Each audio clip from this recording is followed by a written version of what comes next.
Buenas noches, aquí estamos, aquí está la información, aquí está la edición central de MBD Noticias. 1 hora y media de información por delante en la pantalla de TV Ciudad.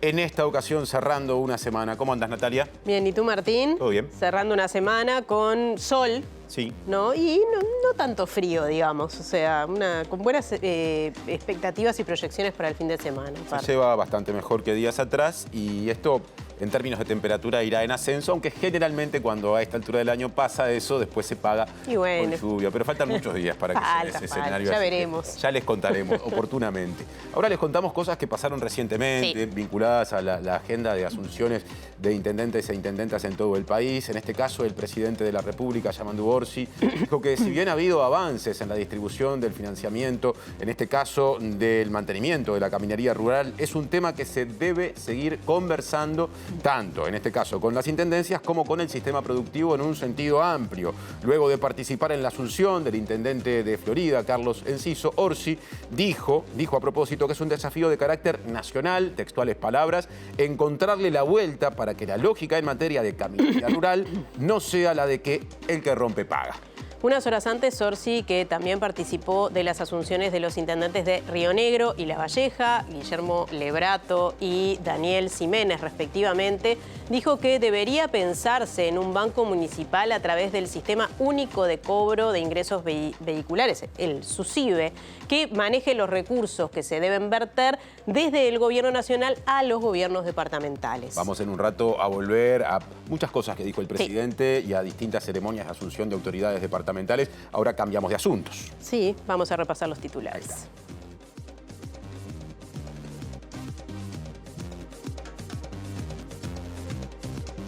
El presidente Yamandu Orsi participó de las asunciones de los intendentes de Río Negro y La Valleja, Guillermo Lebrato y Daniel Ximénez, respectivamente. Orsi dijo tener la real tranquilidad de que las autoridades de ACE están en el buen camino.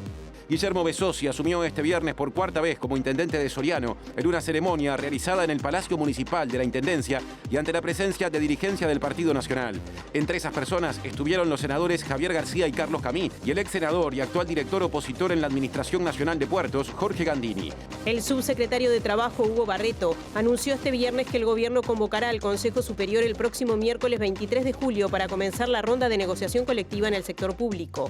La Caja de Jubilaciones y Pensiones de Profesionales Universitarios informó que pagará en su totalidad las jubilaciones y salarios correspondientes a julio, luego de que el Poder Ejecutivo garantizara el traspaso de los fondos necesarios.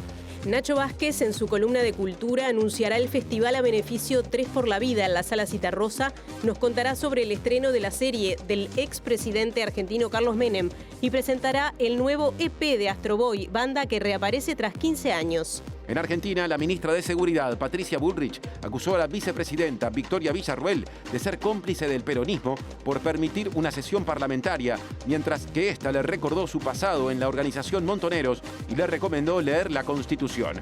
La ONU advirtió que cerca de 800 personas fueron asesinadas desde el 27 de mayo cuando trataban de obtener ayuda, en su gran mayoría cerca de los puestos de la Fundación Humanitaria para Gaza, apoyada por Estados Unidos e Israel. Y les recordamos que nos pueden ver en vivo en todos sus dispositivos a través de tvciudad.uy, en YouTube y por la radio de la Universidad de la República, uniradio.edu.uy o 107.7 FM. Hora de salir del estudio, Martín. En primer término, para contactarnos con Florida, allí hubo asunción de nuevas autoridades departamentales con visitas muy importantes en términos políticos. Diego Martín, y tu adelanto, ¿cómo te va? ¿Qué tal, Martín, Natalia? Buenas tardes para todas y todos. Ruta 5, a unos kilómetros de Mendoza, Mendoza Chico, en camino hacia Montevideo, donde estuvimos en la cobertura de lo que fue la asunción de Carlos Enciso en su tercer periodo al frente de la Intendencia de Florida, tras dejar su cargo de embajador uruguayo en Argentina y tras ganar, obviamente, las elecciones en este departamento, donde se encontraron el expresidente Luis Lacalle Pou y Yamandu Orsi, el actual presidente, así que ampliaremos en unos minutos. En Montevideo está Angie Álvarez, que viene con otro asunto. Angie, ¿cómo te va? Así es, Martín. Buenas noches para ustedes. Estamos en el Salón de Actos de ACE, donde hace unos minutos finalizó la conferencia del directorio del ente. Aquí hablaron Daniel Olesker, el vicepresidente de ACE, también habló Álvaro Danza, el presidente, y habló Marcela Cuadrado, la vocal, quienes aclararon la situación o intentaron esclarecer la situación que denuncia la oposición desde hace unos días con respecto a el aumento de algunos salarios de algunos jerarcas de ACE y también de la creación de nuevos cargos. En unos minutos les contaremos más. Y desde el barrio Bolívar nos venimos al cordón casi centro de Montevideo. Está pronta Mariana Abreu. ¿Cómo te va, Mari? ¿Cómo andan, compañeros? El saludo para todos. Estamos en el Mides, en un momento nada más. Las autoridades van a estar dando una conferencia de prensa para anunciar una nueva estrategia para la revinculación de niños y adolescentes de entre 5 y 17 años al sistema educativo. En un ratito volvemos con todos los detalles. Y la Confederación de Organizaciones de Funcionarios del Estado presentó las prioridades de cara al presupuesto quinquenal y José Lorenzo López dijo que temen que el Poder Ejecutivo establezca para el sector público pautas similares a las del sector privado. Por su parte, Hugo Barreto, subsecretario de Trabajo y Seguridad Social, anunció que citarán al Consejo de Negociación Colectiva del sector público. El gobierno tiene previsto convocar al Consejo Superior de la Negociación Colectiva en el sector público para el 23 de julio. Los temas centrales que se van a poner en discusión tienen que ver con el desarrollo estratégico nacional, el salario de los trabajadores del sector público, las condiciones de trabajo y el ingreso de personal en las diferentes áreas de las ramas de actividad del sector público. Ahora desarrollo informativo, jornada con mucha presencia otra vez del presidente de la República, Yamandu Orsi, dando declaraciones y hablando de diferentes asuntos. Por ejemplo, una de las cosas que dijo es que debería evaluarse la posibilidad de crear un banco municipal a través del Sistema Único de Cobro de Ingresos Vehiculares, el SUSIVE, que maneje ese eventual nuevo banco los recursos que se deben verter desde el gobierno nacional a los gobiernos departamentales. Orsi habló este mediodía luego de participar de la asunción del intendente de La Valleja, Daniel Ximénez, y allí destacó que no fue una linda señal lo que ocurrió en el anterior gobierno cuando se retasearon recursos a las intendencias, particularmente la Frente Amplistas, que habían sido acordados a nivel del Congreso de Intendentes. En la medida que las intendencias cumplen con sus obligaciones y se establecen compromisos de gestión que hay que fortalecerlos, también se da que el intendente, la presidencia, el Poder Ejecutivo tiene mayor tranquilidad en aquello que para mí son las pistas de aterrizaje, que son el propio territorio. Yo confío mucho en eso. Eso implica manejar bien los recursos. No nos olvidemos que se pasó de un 2,9 a un 3,33 a partir de compromisos de gestión y que las intendencias un tiempo a esta parte cumplen con sus obligaciones. Eso, si le incorpora que el gobierno nacional manda en tiempo y forma los recursos que corresponden, quiere decir que el Uruguay ha avanzado mucho. Patente, registro bromatológico, y habría que ir, me parece a mí, que también hacia una especie de banco municipal, como se ha planteado más de una vez, que surge a partir de SUSIVE. ¿No se van a hacer recursos como dirigentes, intendentes frente amplistas dijeron o acusaron del gobierno anterior? ¿Va a cambiar un poco esa dinámica? Lo que pasa es que pasó en el último periodo, que recursos que se habían acordado en el Congreso de Intendentes, que tenían que ver con un fondo metropolitano, se sacaron. Evidentemente eso generó incomodidad. Yo fui intendente de Canelones y no fue una linda señal, que había surgido a partir de un acuerdo entre todos los intendentes. Veremos cómo seguimos de aquí en más. Por supuesto que mirando a futuro y sin dejar de pasar boleta, sin pasar boleta y mirar siempre con el espejo retrovisor. Presenta Asociación de Funcionarios Portuarios. Hacete socio y accederás a beneficios exclusivos como colonia de vacaciones, préstamos, servicios de la salud, tienda online con precios exclusivos y mucho más. También asumió el equipo de gobierno en Florida y fue un equipo de MBD Noticias. Diego Martini, contanos. Sí, así es, compañeros, como informábamos en la tarde sobre la avenida Luis Alberto Herrera de Florida, donde está la intendencia, justamente, y por decisión del intendente electo y entrante, hablamos de Enciso, se dio ese acto justamente en la calle porque se esperaba que vinieran muchas personas, y eso efectivamente pasó en esta asunción entonces de mando de Carlos Enciso, quien recibió, digamos, su tercer mandato tras la salida de su antecesor Guillermo López, y llega Enciso a Florida con algunos desafíos que hacía referencia en su discurso, que tienen que ver con, bueno, esto de que cada vez hay menos población rural y la población rural se ha trasladado más a las ciudades, y este ejemplo además y este proceso se ha dado en ciudades como Florida, y eso implica que haya alguna ausencia de trabajo, y es algo en lo que va a apuntar el intendente el electo de Florida, o el intendente ya que asumió, y ese es parte del desafío que tiene Enciso, de la posibilidad de bajar el desempleo que hay en el departamento, que se da justamente por los movimientos migratorios del campo hacia la ciudad.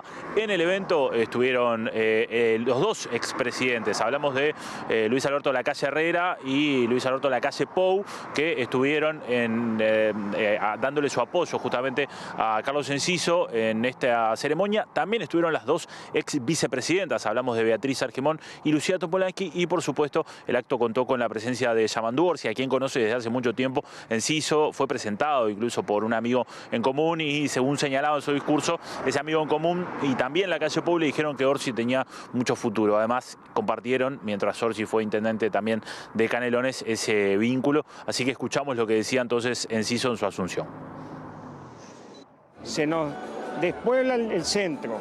Hay problemas de informe de Calvo, hay que remitirse a él, que es un especialista, de población. Decrece la población y se envejece. Tasa de natalidad baja, no hay consumo interno.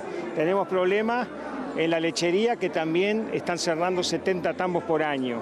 Y bueno, creo que si esto sigue así, no hay una inyección, que no es un tema municipal, es un tema de las asimetrías del interior frente a la concentración de población en el área metropolitana, y creo que ahí es un tema que hay que verlo, porque el país se ahueca y después no hay recursos, no hay trabajo, no hay inversión, y eso es lo que hay que combatir, ¿no? ¿Y esos desafíos que te planteaba en el discurso, cuáles son? Bueno, precisamente generar rápidamente acciones multidisciplinarias, gobiernos departamentales, ministerios, fuerzas vivas, fuerzas productivas, para confluir en un plan que ayude al desarrollo más integral de nuestro interior profundo, ¿no? Y también estuvo, como decíamos, presente el presidente de la República, Yamandu Orsi, que además viene obviamente participando de la mayoría de las asunciones de los intendentes a lo largo del país. Estaba en La Valleja en esta jornada, en la asunción de Daniel Ximénez, también estuvo en la de Río Negro, en la de Guillermo Lebrato, y se ha movido por distintos departamentos, por Maldonado también, y hoy llegó entonces hasta Florida a saludar a Carlos Enciso, y habló algunos minutos con la prensa y se refirió justamente a uno de los desafíos que se da en torno a las caminerías rurales y a esos costos que asumen las intendencias, pero que deberían ser mancomunadamente trabajados con los gobiernos nacionales, y que no solamente se dé con esa lógica del que rompe paga. Además, Orsi también se refirió a la situación en el fútbol uruguayo, en lo que sucedió el domingo, habló con el ministro Carlos Negro, compartió las medidas que se presentaron, y también se refirió a la situación de ACE con estos llamados que hay. Lo que Orsi entiende es que estos cargos son para mejorar justamente la gestión de ACE y para mejorar los servicios, y que eso no le molesta si se dan esos aumentos para justamente mejorar la atención que se brinda en los servicios de salud del Estado. Escuchemos lo que decía Yamandu Orsi. El tema de la caminería rural asociada a la forestación, por ejemplo. Ese tipo de planteo se lo he escuchado a varios intendentes de distintos partidos. ¿Hay margen para que...? Hay que conversar mucho, hay que conversar mucho porque ha sido un compromiso histórico de no gravar más, de no recargar con tributos, pero a su vez ha sido también un desafío histórico y un reclamo histórico de ver cómo se involucran de otra forma los actores y los protagonistas de la producción. Yo me acuerdo cuando Mujica planteó la posibilidad de un tributo que salía de la producción, el tributo rural, se armó un lío y un escándalo, pero que en realidad, más allá de que cómo se resolvió eso, que era el ISIR,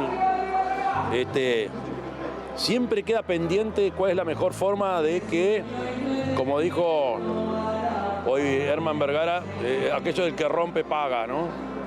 Y ahí no se puede hablar de la trinchera nacional o la trinchera departamental, es un desafío de carácter nacional que estoy seguro que le vamos a encontrar la vuelta. Así como le encontramos la vuelta a la patente, yo diría que se ha ido avanzando el tema caminería, de verdad, no ha habido un retroceso, al revés. Y hay que pensar a futuro, encontrar, no sé si la salida definitiva, pero encontrar la clave a esto, que por un lado es generar la infraestructura para que la producción sea posible, pero no ahogar demasiado a los productores de manera tal que se le hace inviable. Bien, agradecemos a Diego y a todo el equipo. Y de Florida nos vamos a Río Negro, porque el presidente Yamandu Orsi, a quien recién veíamos, también estuvo en la ceremonia del Teatro Miguel Jung de Fraiventos, porque asumió como intendente de Río Negro Guillermo Lebrato. Que dijo que va a gobernar para todo el departamento y no desde la queja, orientado a transformar justamente la realidad de ese departamento, que su gestión, también dijo, apuntará a corregir inequidades, textuales palabras, con una administración honesta, transparente y sensible. Difícil estar acá parado, desde la emoción, se los digo, pero tenemos la tremenda fortaleza y la potencia para transformar a Río Negro, no tengan la menor duda. Queremos gobernar para transformar, no gobernaremos desde la queja. Así se lo hemos dicho a nuestro equipo y a la ciudadanía, pero tampoco aceptaremos lógicas injustas que generen desigualdades entre compatriotas. Estamos aquí para corregir inequidades, para construir. No venimos, claramente que no venimos a reinventar el departamento. Vamos a construir un nuevo liderazgo, poniendo el poder donde debió estar siempre, en la gente, en las comunidades organizadas, en la descentralización real con justicia territorial, en lo colectivo. Un liderazgo de confianza mutua entre gobierno y pueblo, con cercanía, propuestas viables y base social. Un gobierno honesto y transparente, porque ser honestos también es reconocer que nos vamos a equivocar y que sabremos decirlo.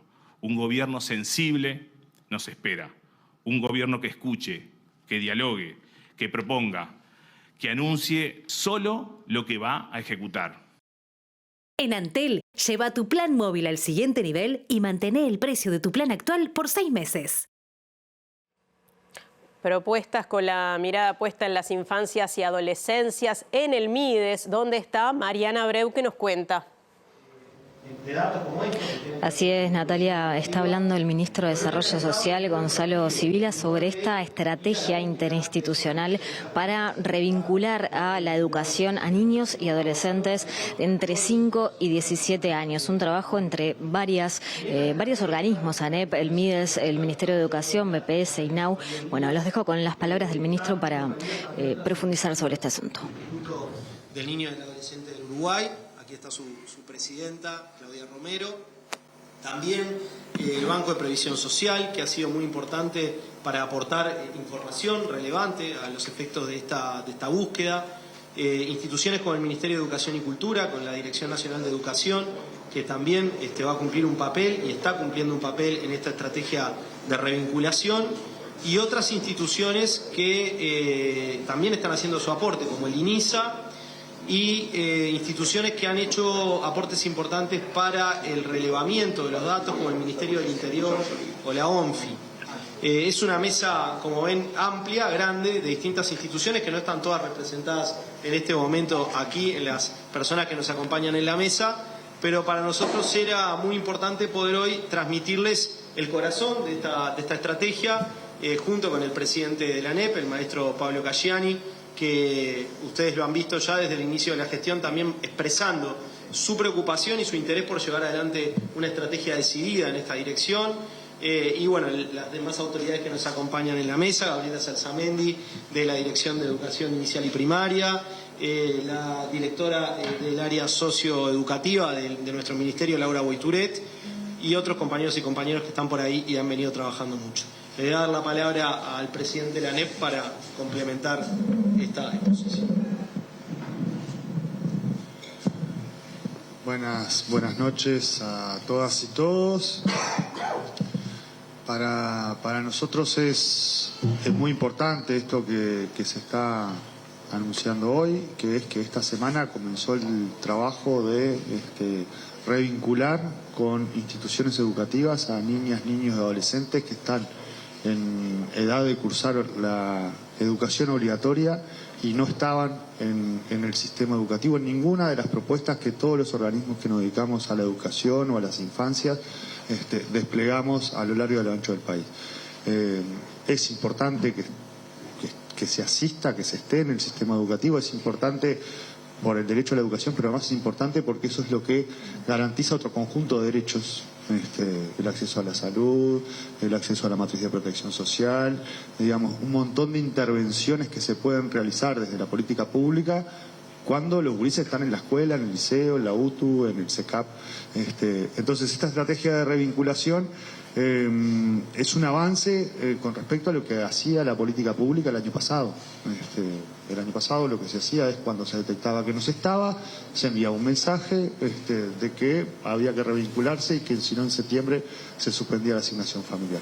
Nosotros nos dimos el mes de julio hasta el 25 para irlos a buscar a todas y todas con todos los recursos que tiene el Estado en territorio y los organismos que abordan los temas educativos o de infancia y adolescencia o de protección social en el territorio. Nos quedamos con estas palabras de Casciani, salimos de esta agenda, agradecemos al equipo que estaba presente en ese lugar y retomamos la agenda vinculada a las asunciones de autoridades a nivel departamental y también de los legislativos departamentales, porque anoche el intendente de Montevideo, Mario Vergara, concurrió a la ceremonia de asunción de quienes integran justamente a partir de este periodo la Junta Departamental de Montevideo. El jefe comunal sostuvo que no concibe otra forma de gobernar que estar en permanente diálogo con el legislativo departamental y destacó que no hay mejor cosa para un gobierno que una oposición fuerte que actúe de buena fe y con responsabilidad.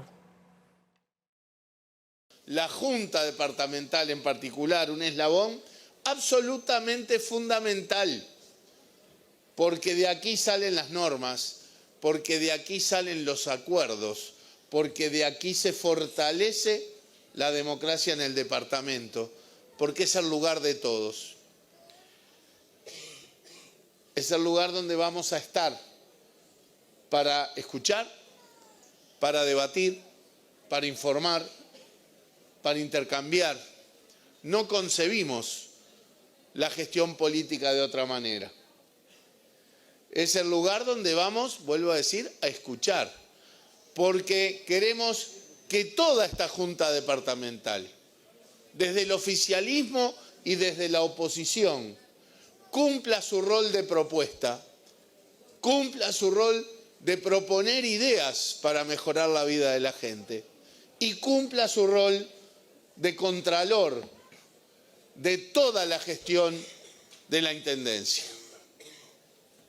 Lo mejor que le puede pasar a las autoridades, a un oficialismo, es tener una buena oposición, que actúe de buena fe, que por supuesto tenga diferencias, discrepancias, que por supuesto tengamos un margen de juego político. Ese juego que debe terminarse a la hora de decidir qué es lo mejor para quienes habitan Montevideo.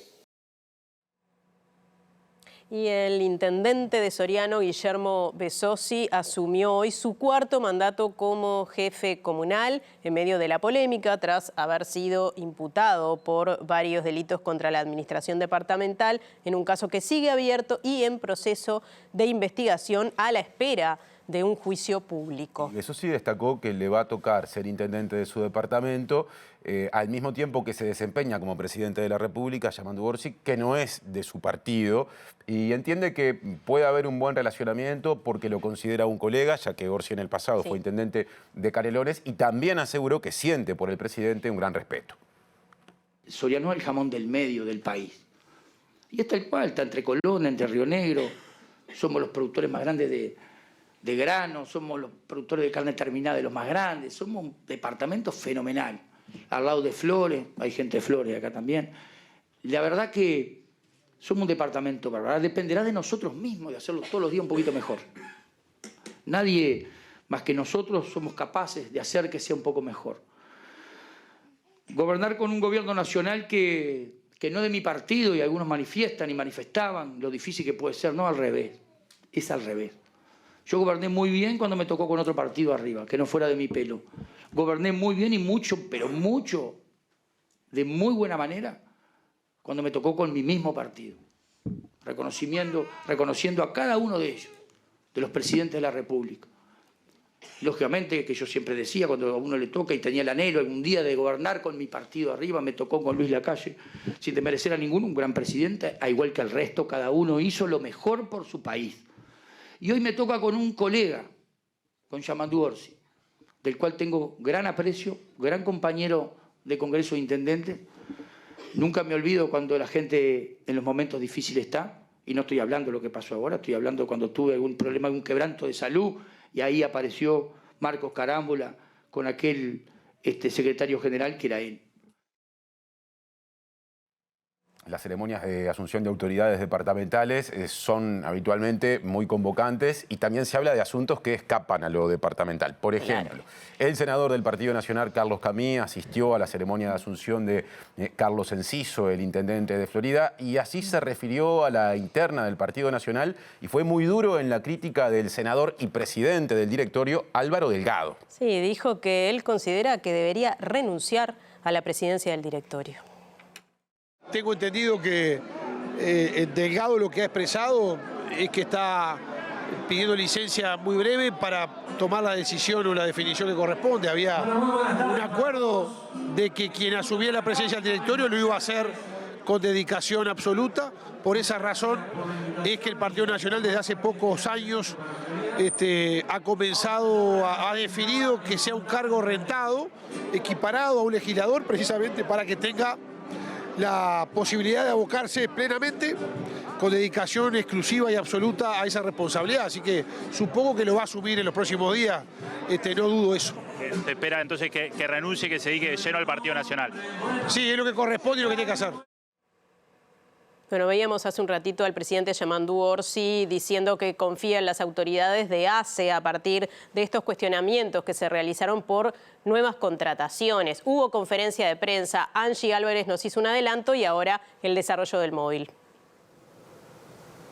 Así es, Natalia, hace un ratito decíamos, terminaba esta conferencia del directorio de ACE, donde hablaron Daniel Olés, que era el vicepresidente del ente, también Álvaro Danzas, el presidente justamente, y Marcela Cuadrado, la vocal. Y allí escuchábamos un poco lo que decía Orsi, a esas palabras hizo referencia Danza y dijo que todo lo que haya que volver para atrás en caso de tener que hacerlo, lo van a hacer porque siempre hay que revisar las medidas que se toman y en ese sentido dijo también que no habrá aumentos para los sueldos gerenciales que habían estipulado y que la oposición había justamente allí reclamado y frente a este tema habló también, dijo que cuando se encontraron con ACE, se encontraron con una ACE desestructurada donde desde diferentes puntos de vista y destacó el organizacional y el económico y dijo que ACE está atravesando una reestructura, algo que ya se había hablado varias veces, pero agregó que para gestionar bien será necesario un equipo gerencial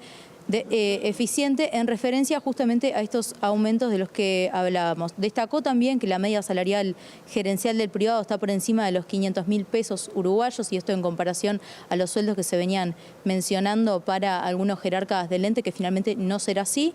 Y dijo que los datos difundidos a la opinión pública son falsos, ya que el aumento salarial justamente no se aplicó aún y está en suspenso. No se descartó la posibilidad de que en algún momento sí se ejecuten estas estos aumentos salariales. Insistió en profesionalizar la función ENACE y agregó que la subgerencia general en la gestión anterior, en la administración anterior, funcionaba con la firma de un funcionario que en realidad no ejercía el rol de subgerente general. Entonces dijo que en el marco de esta reestructura ese cargo finalmente tiene funciones, atribuciones, obligaciones y es parte de esta reestructura y de los salarios de los que se está hablando y reclamando. Quien explicó exactamente los números que se vienen mencionando en estos días por la oposición fue Daniel Olesker, vicepresidente del ente, y si les parece lo escuchamos.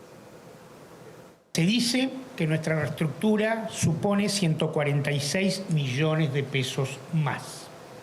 Nosotros decimos que son 125 millones de pesos menos.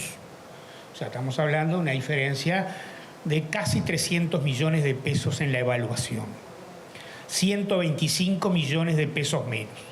Aclaro que esta cifra está hecha a partir de un análisis en profundidad y anualizado de los datos del costo de la reestructura y por eso da 3 millones de dólares. Cuando hablamos inmediatamente que salieron estas falsedades de 2 millones de dólares, era porque lo que habíamos hecho era una comparación punta a punta, digamos, junio del 2024 contra junio del 2025.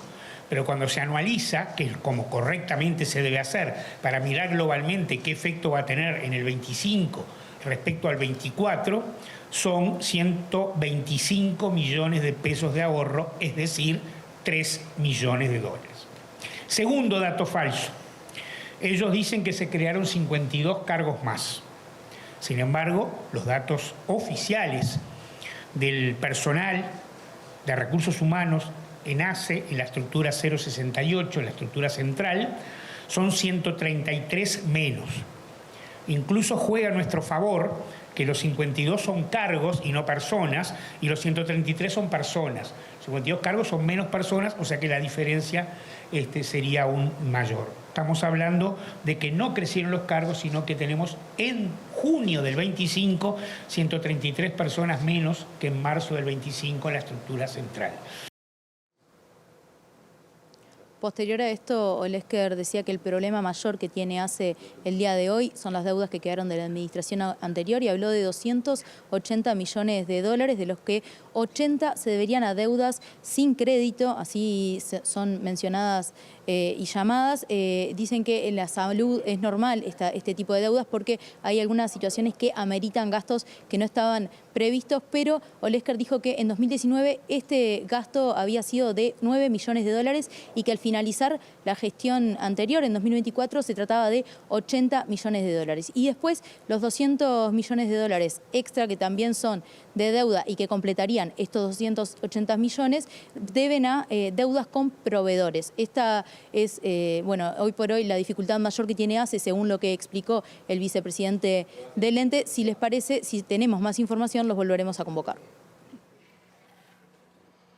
Bien, muchas gracias a Angie y a todo el equipo. Vamos a cambiar de asunto. El sindicato del Ministerio de Desarrollo Social está evaluando el comienzo de la gestión del gobierno, lo que incluye la estrategia sobre personas en situación de calle. Sí, la secretaria general del sindicato valoró la reciente reducción de la jornada laboral para parte del personal presupuestado, pero recordó que el programa Calle se basa en personal tercerizado y dijo que amerita una reforma profunda.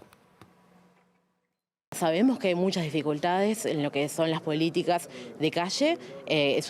Las personas en situación de calle han aumentado de forma exponencial durante todos estos años y nunca se ha podido establecer una política que revirtiera ese proceso. Entendemos que eso es grave. En este caso nosotros estamos un poco entendiendo qué es lo que está pasando con la política de calle. Recuerden que todas estas políticas están tercerizadas por parte del MIDES. Por lo tanto, eso también genera algunas dificultades incluso para el propio ministerio para poder sostener una coherencia en esas políticas. pensamos que seguramente se requiere alguna reforma profunda de este tipo de políticas para las personas en situación de calle. Con respecto a las condiciones de trabajo, Castelluccio destacó la disminución de la jornada laboral a 6 horas diarias, aplicada a 251 personas que habían sido presupuestadas durante el gobierno anterior, pero bajo un régimen de 8 horas. El cambio efectuado durante la actual administración fue producto de un acuerdo que puso fin a un largo conflicto. Es importante que hayamos podido resolver el grave problema de las horas. Nosotras teníamos una regularización que había pasado a muchas compañeras a trabajar 2 horas gratis, básicamente. Eso se pudo resolver, para nosotros es una muy buena señal.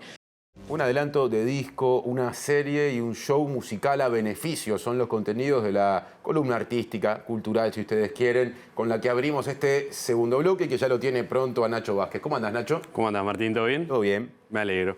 Bueno, como decía, sí, vamos a comenzar en orden inverso al que lo presentaste. Vamos a arrancar primero por Todos por Ale Monteverde, 3 por la Vida.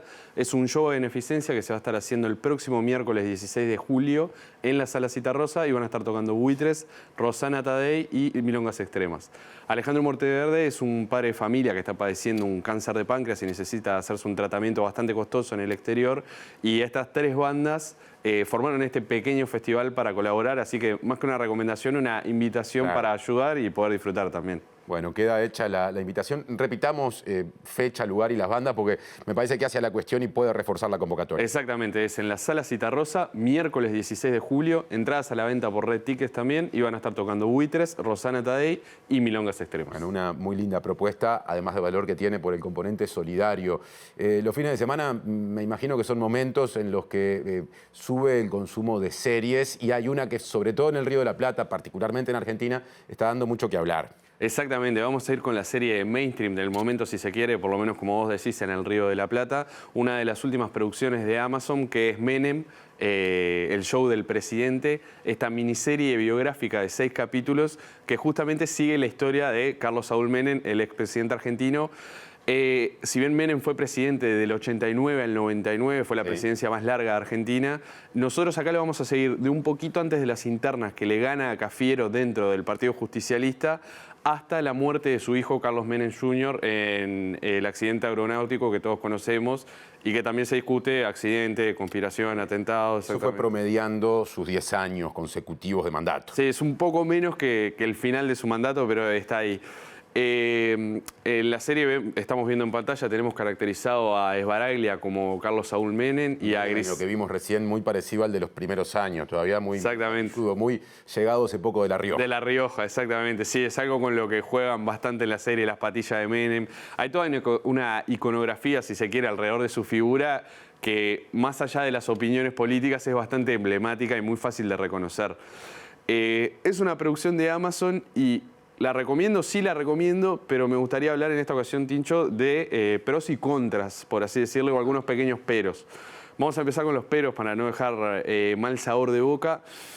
Si vamos al apartado de realización, tiene algunas decisiones que son un poco curiosas o cuestionables. Por ejemplo, en muchos momentos la serie introduce planos que simulan haber sido filmados en analógico, en 16 milímetros, que no tienen mucho sentido o cuestión estética con lo que estamos viendo. Se incluye un personaje que es el de Juan Minujín, Olegario Salas, que encarna como esa figura de todos los fotógrafos presidenciales, pero en realidad es un personaje ficticio que nos va a servir como hilo narrador a lo largo de los 6 capítulos. Tampoco se justifica mucho su presencia ahí. La serie todo el tiempo está poniendo sobreimpresos leyendas para contextualizarnos en qué lugar geográfico estamos, en qué momento estamos, explicarle quizás al público que no es rioplatense, por ejemplo, qué es un arbolito en Argentina, no sé, la convertibilidad, el 1 a 1, un montón de cosas que nosotros tenemos por cultura general del Río de la Plata. Sí. Pero lo positivo y lo que puedo decir, entretiene, sí, entretiene. Es una serie realmente para ver de una sola sentada. Y la historia de Menem, como decía antes, más allá de las evaluaciones que podamos hacer, parece guionada para haber hecho una serie. Sí, es una historia con componentes cinematográficos y asociada a hechos en su momento que parecían ir en contra de la realidad, aunque el tiempo nos ha traído a otros presidentes argentinos muy llamativos, mucho más que Menem. Exactamente, quizás Menem fue como no sé si decir el primero, pero una antesala de lo que vendría más adelante. Mientras dejamos pasar el tiempo para ver cuándo llega la serie de Milei, entonces. Exactamente. Sabemos que con respecto a este contenido estuviste hablando con gente muy involucrada en esto, digamos, ¿no? Sí, tuve la posibilidad de conversar con uno de los actores, con Campi, que interpretó a Cavallo, y un poco lo mismo que nosotros, evaluando si el tema actoral por un lado y el tema personal por el otro, de encarnar a estos personajes. Como siempre, un actor te va a decir que tiene que interpretar, sea quien sea, más allá de lo que él piense, pero lo curioso en este caso es que la mayoría de los actores vivieron o su adolescencia o su juventud mientras se desarrollaba todo lo que vamos a estar viendo en la serie. Muy bien. ¿Lo vemos ahora? No, si te parece pasamos a la siguiente recomendación, Tincho. Muy bien.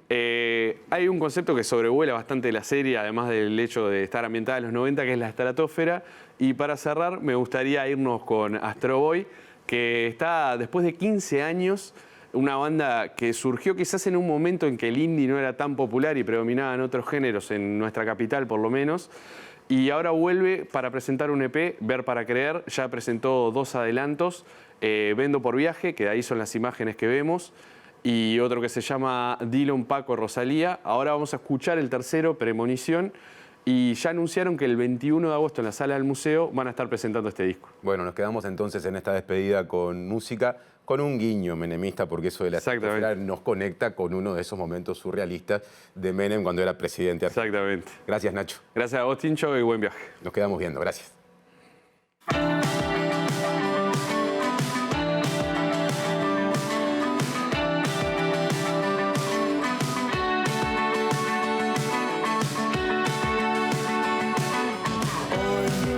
Tenés otra oportunidad de hacerlo todo diferente. Y todo lo que digas vos es solo otro delirio más que puede ser usado en tu contra.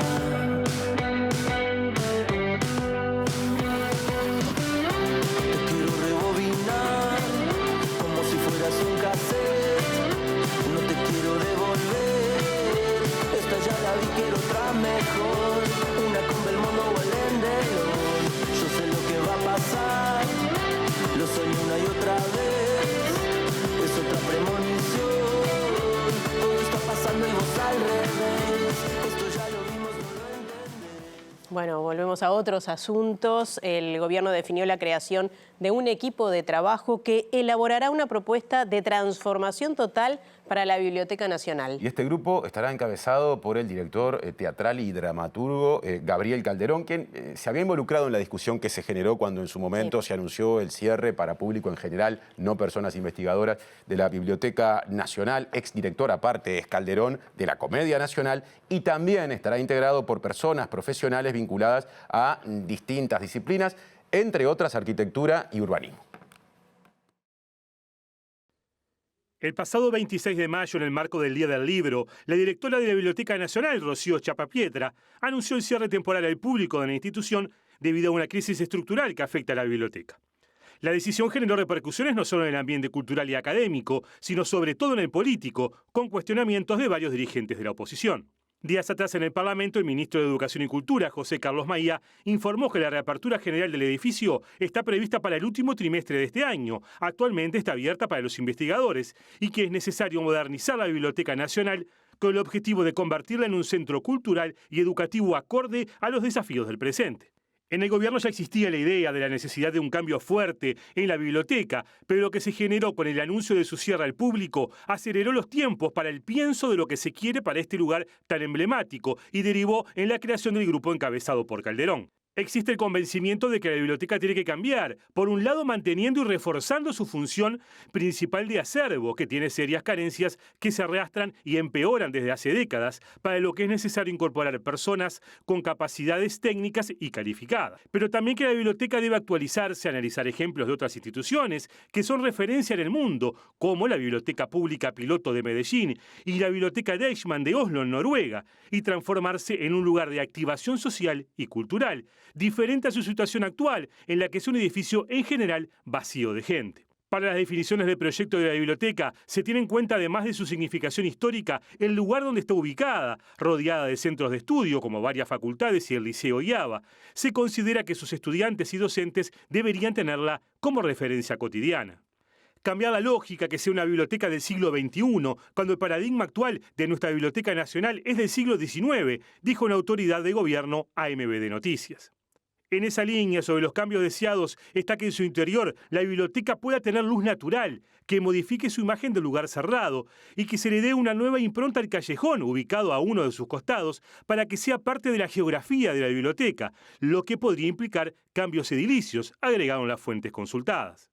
En el Poder Ejecutivo en general y en el Ministerio de Educación y Cultura en particular, se tiene mucha confianza en la tarea que realice Calderón al frente de este equipo que creará y de que participará la directora de la biblioteca, Rocío Chapapietra. Está previsto que el equipo que reúna a Calderón tenga diversidad de enfoques, desde la cultura, la arquitectura y el urbanismo, a la bibliotecología y las ciencias sociales, entre otras áreas de conocimiento, dijeron las fuentes de gobierno a MBD Noticias. Para el Poder Ejecutivo es fundamental tener este proyecto armado sobre su mesa de trabajo para analizarlo, ver su factibilidad y costo, y en caso de aprobarlo con o sin cambios, definir si se concreta su realización en esta actual administración. Ahora cambiamos de asunto. La Caja de Jubilaciones y Pensiones de Profesionales Universitarios aseguró el pago total y de una sola vez de, por un lado, las pasividades, esto es jubilaciones y pensiones, correspondientes a julio, y también de los salarios de las personas que se desempeñan trabajando, funcionarios y funcionarias de ese subsistema previsional. Daniel Alza, el presidente de la institución, confirmó que la contribución de los pasivos se descontará en 4 cuotas desde el mes de agosto. La situación en la Caja cambió, por lo tanto el directorio en este momento ya con una ley vigente, con una ley que fue votada por el Parlamento, que ya fue publicada y que entra a regir, y que también en su artículo 10 tiene los aportes de rentas generales que vienen hacia la Caja Profesional. Ya nos ha confirmado el Poder Ejecutivo que tenemos los fondos necesarios para cubrir 100% el pago del mes de julio. Es una muy buena noticia para todos nuestros afiliados jubilados y pensionistas y también para los funcionarios.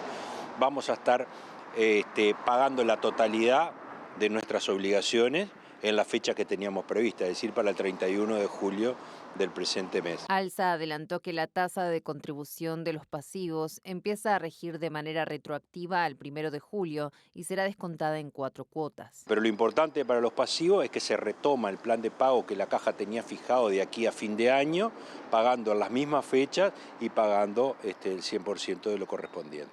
Consideramos que es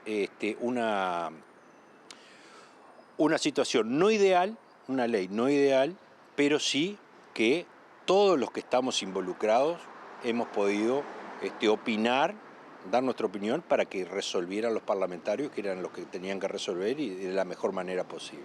La Junta Departamental de Salto, en este caso, aprobó la modificación del Plan Local de Ordenamiento Territorial que implica recategorizar como suelo urbano unas 400 hectáreas. Y ese proyecto fue enviado a la Junta a solicitud de desarrollistas inmobiliarios que buscan construir barrios privados en la zona.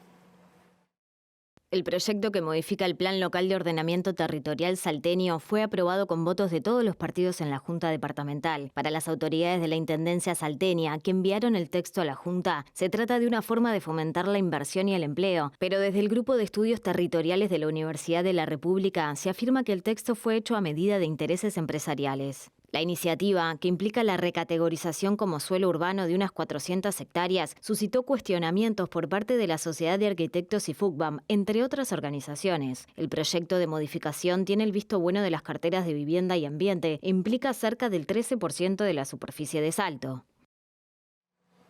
El diputado Juan Pablo Delgado del Partido Nacional convocó a las autoridades del Ministerio de Vivienda para conocer los cambios que piensa realizar el gobierno a la ley de vivienda promovida. Justamente el legislador sostiene que las noticias que se han conocido de posibles cambios en justamente esta legislatura están generando incertidumbre en el sector de la promoción privada de la construcción, por lo cual, a su criterio, es necesario profundizar en los motivos del Ejecutivo para llevar adelante las modificaciones que han trascendido. Nos ha generado preocupación porque han titulado con las modificaciones que van a hacer sin ser claros cuál van a hacer, y eso ha generado incertidumbre en los promotores privados de la construcción, que tienen que invertir, buscar terrenos en determinados lugares del país y de Montevideo también, y también la fuente laboral que generan a los trabajadores.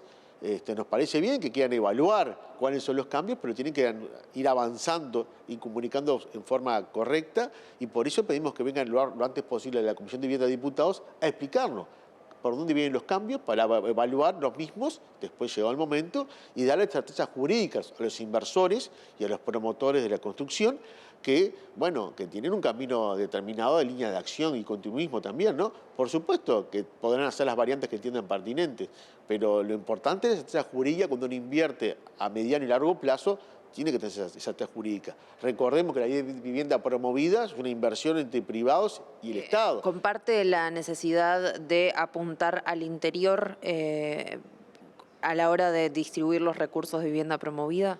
Absolutamente. Justamente ha habido un cambio en el periodo pasado. Ya a fines de 2024 había una tendencia.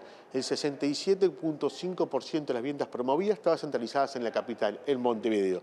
Y ya terminando el periodo, justamente se hizo un informe que ya el 52% de las viviendas eran solamente en Montevideo. Había una tendencia hacia ir más al interior. Presenta Mercado Agrícola de Montevideo, en el corazón de un barrio donde late la ciudad. Mercado de Historias. Mercado de Historia.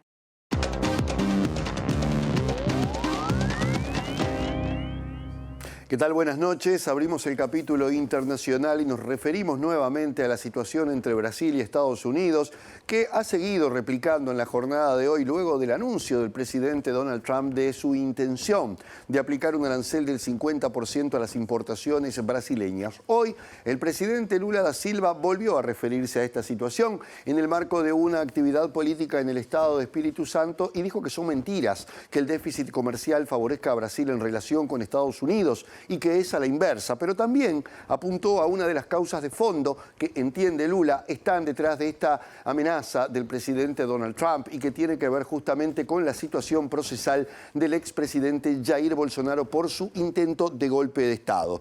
Bolsonaro, en estas horas, se refirió justamente al tema y dijo sentirse orgulloso del gobierno de Estados Unidos y que esto tiene que ver con el cambio de rumbo que ha tomado el gobierno de Brasil bajo el mandato de Lula da Silva. Com todo respeito ao presidente Trump, o senhor está mal informado, muito mal informado. Os Estados Unidos não têm déficit comercial com o Brasil. É o Brasil que tem déficit comercial com os Estados Unidos.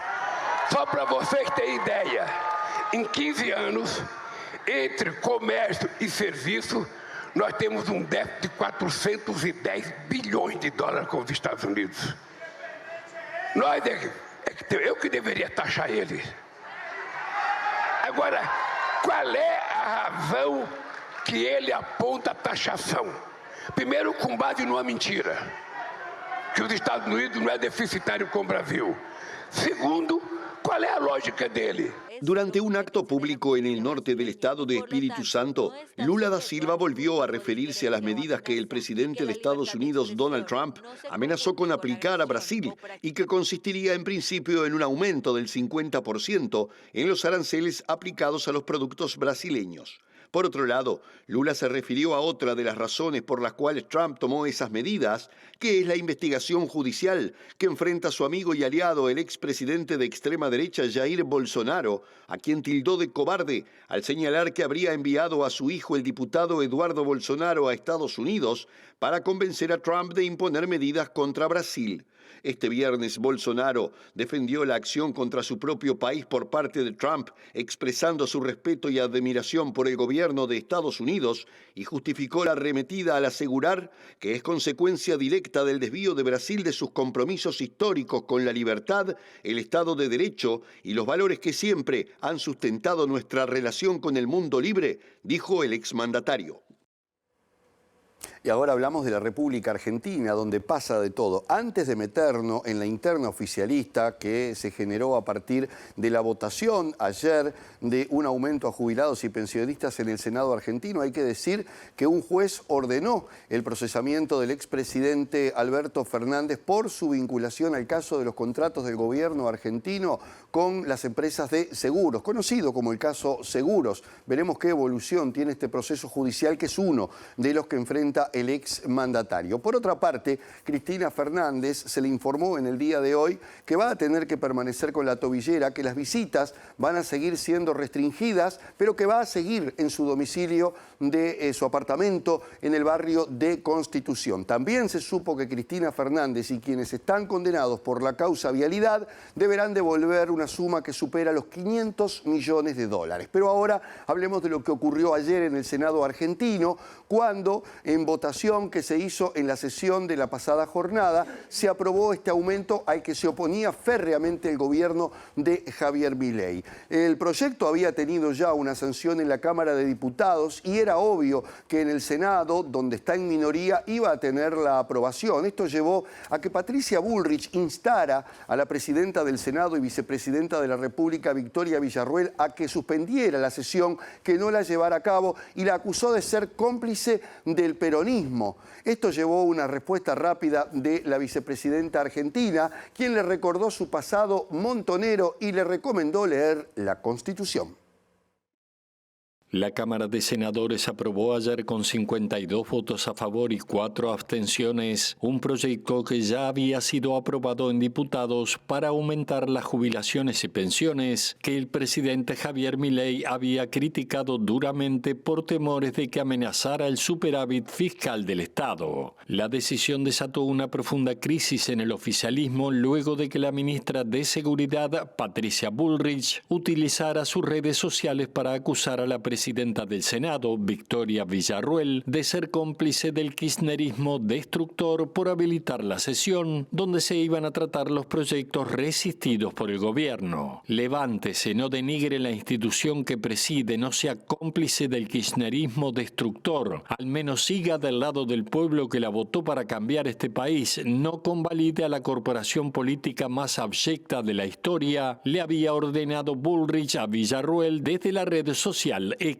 La vicepresidenta argentina defendió su accionar en el Senado y le recomendó a la ministra Bullrich que antes de hacerse la picante repase la Constitución Nacional. Villarruel afirmó que la democracia fue denigrada cuando personas que integraron organizaciones terroristas, como en su caso, manejaron durante décadas el destino del país, señaló en alusión al pasado montonero de la jefa de la cartera de seguridad. En un duro descargo por la misma red social defendió su decisión de abrir la sesión pedida por la oposición por razones estrictamente reglamentarias de legalidad e institucionalidad democrática. Bien, las Naciones Unidas dieron a conocer hoy que desde que se habilitó a la Fundación Humanitaria para Gaza por parte de Israel para la distribución de alimentos, se han producido la muerte de más de 800 palestinos, la mayoría de ellos heridos de bala y en los puntos de distribución de comida. Una organización muy cuestionada que tiene el aval de Israel y de Estados Unidos y que está acusada de usar un personal contratado, armado, que dispara a diestra y siniestra, y también los soldados israelíes contra la multitud de civiles desesperados que luego de 2 meses de bloqueo salieron a buscar comida desesperadamente y lo único que han encontrado es la muerte. Todo esto en un contexto donde esta situación se repite una y otra vez cada día. Hoy mismo se han dado nuevas muertes en estos lugares donde la población palestina desplazada hacia uno y otro lado de la franja de Gaza busca alimentos.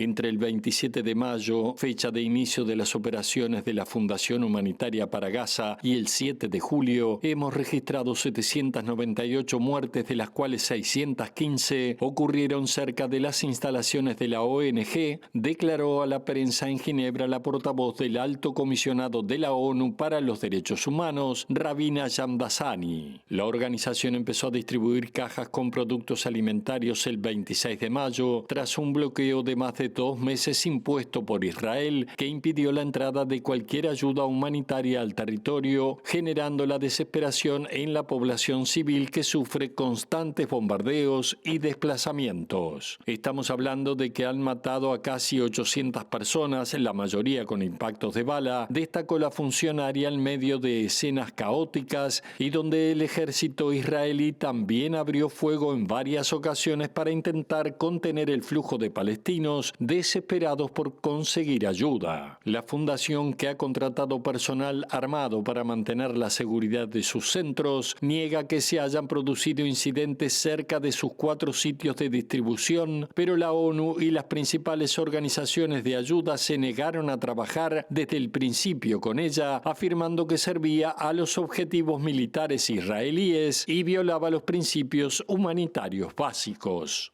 El banco de leche del Hospital Pereira Rosell está necesitando aumentar su caudal y por eso hizo un llamado a mujeres sanas, atención, que hayan tenido un embarazo controlado y sin enfermedades infectocontagiosas, así dice, a que se comuniquen con esta institución para concretar la donación. Una vez manifestada esa voluntad, se coordina una visita al domicilio, allí se entregan los envases y un instructivo para la correcta extracción y conservación.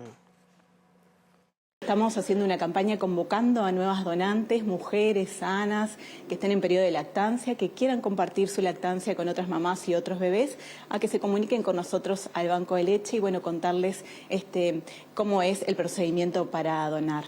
Bueno, la leche materna, como ustedes saben, tiene muchísimos beneficios, tanto para la mujer que desea amamantar como para el bebé que lo recibe, no solo por el componente nutricional, sino también por todas las defensas.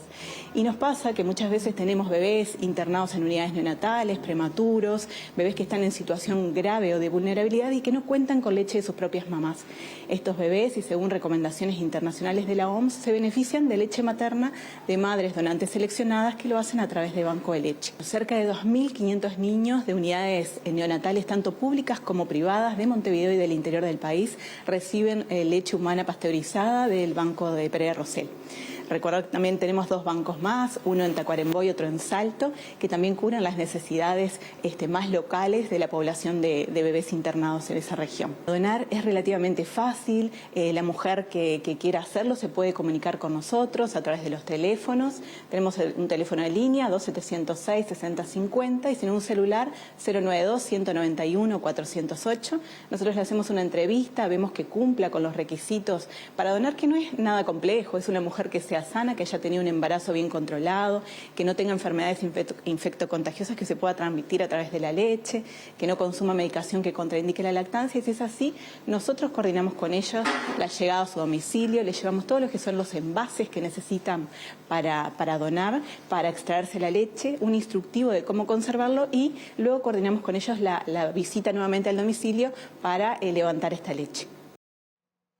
Bien, otro asunto. La militante social y expresa política Nélida Chela Fontora manifestó su alegría por el anuncio del intendente de Canelones, Francisco Leñani, en su asunción, de que continuará la búsqueda de restos de detenidos desaparecidos en el Batallón 14. Fontora es integrante de CRISOL, la organización que nuclea a expresos y presas políticas de la etapa del terrorismo de Estado de nuestro país. Dijo que ya han tenido desde ese colectivo reuniones con autoridades, con integrantes del gobierno y que tienen expectativas en el sentido de que se concreten justamente las acciones de las que antes hablamos. Y también dijo que ese colectivo apoya como postulantes, candidatas, a ocupar un lugar en el Consejo Directivo de la Institución Nacional de Derechos Humanos y Defensoría del Pueblo a Mariana Mota y a Mariana Achugar.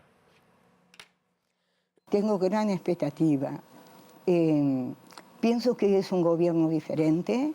Nosotros hemos tenido reuniones. Me dio mucha alegría escuchar a través de los canales a Leñani diciendo que iba a ir a toda la extensión de tierra que tiene el cuartel del 14. Y a mí me parece que eso es una señal, no solamente una señal. Vamos a entender que el gobierno de Canelones fue el primero que tuvo una comisión de derechos humanos y que trabajó codo a codo con las organizaciones sociales. Y se ha logrado muchas cosas que no se saben. Yo sigo teniendo la esperanza de que en algún momento va a haber una orden a que ellos digan a dónde están. La organización de expresas y expresos políticos Crisol propone a la ex jueza Mariana Mota en sustitución de Wilder Tyler y a la docente Mariana Achugar para integrar el directorio de la Institución Nacional de Derechos Humanos y rechaza el reparto político que se dio en la última elección de esa Defensoría del Pueblo y que parece reeditarse en la actualidad. Es lamentable, ¿no? Porque esto no puede ser un tema parlamentario. Mariana Mota ha demostrado su idoneidad, su conocimiento de los derechos humanos, permanentemente atrapado. Casi en el cierre, les dejamos un anuncio deportivo, pero vinculado también a la pantalla de TV Ciudad, porque la selección uruguaya femenina de fútbol, a nivel mayor, debutará esta noche en Quito, Ecuador, en la Copa América, nada menos, enfrentando a la selección local, a las ecuatorianas. En este caso, esto será dentro de un rato nada más, a las 21, y todos los partidos, atención, de las celestes en este torneo, en esta Copa América femenina, van a estar en la pantalla de TV Ciudad. Y atención, los otros partidos de las celestes son Uruguay-Argentina, el martes 15 a las 18 horas, en el Estadio Banco Guayaquil, en la ciudad de Quito, a pesar del nombre del estadio. Uruguay-Perú el viernes 18 a las 18 horas, también en el mismo estadio. Y Uruguay-Chile el jueves 24 a las 21 horas, en Pozo Ripalda de Quito. Nos despedimos repasando el pronóstico del tiempo. Ya ponemos en pantalla alguna imagen, ahí está, de la ciudad de Montevideo, zona de accesos me parece, y el siguiente pronóstico, la Rambla es, me dice nuestro director Guillermo Bonefón, por la cucaracha. Efectivamente, y el pronóstico de Inumet dice que mañana, sábado 12 de julio, en Montevideo y área metropolitana, por la mañana el cielo estará nuboso con periodos de cubierto y aparte habrá neblinas y bancos de niebla, a tenerlo en cuenta, y por la tarde y la noche nuboso con periodos de algo nuboso y también tendremos neblinas. Temperaturas extremas pronosticadas para mañana, sábado, una mínima de 5 grados y una máxima de 15. Y el domingo 13, que muchos festejan el Día del Padre, va a estar bastante bien, algo nuboso en algunos momentos con muchas neblinas. En la tarde algo nuboso con periodos de nuboso. La temperatura máxima será de 16 grados y la mínima de 6. Ya llega el lado B a la pantalla de TV Ciudad y a su término estará otra vez MBD Noticias, pero en versión en síntesis con lo más destacado de este viernes. Y el reencuentro con las noticias será durante el fin de semana a través de las redes sociales y el domingo a las 19 horas la edición dominical. Además el lunes, como siempre, a las 8, a las 13 y a las 18:30, pero sin Martín Rodríguez porque lo vamos a despedir, que se va a tomar sus merecidas vacaciones. Llegan días de descanso, estará en este lugar Mariana Abreu, a partir del lunes, compartiendo la co-conducción con Natalia Nogués. Así que la continuidad de MBD Noticias, más allá de las rotaciones y las licencias, está garantizada. Bueno, felices vacaciones. Gracias, Nati. Que pasan todos muy bien. Gracias por estar.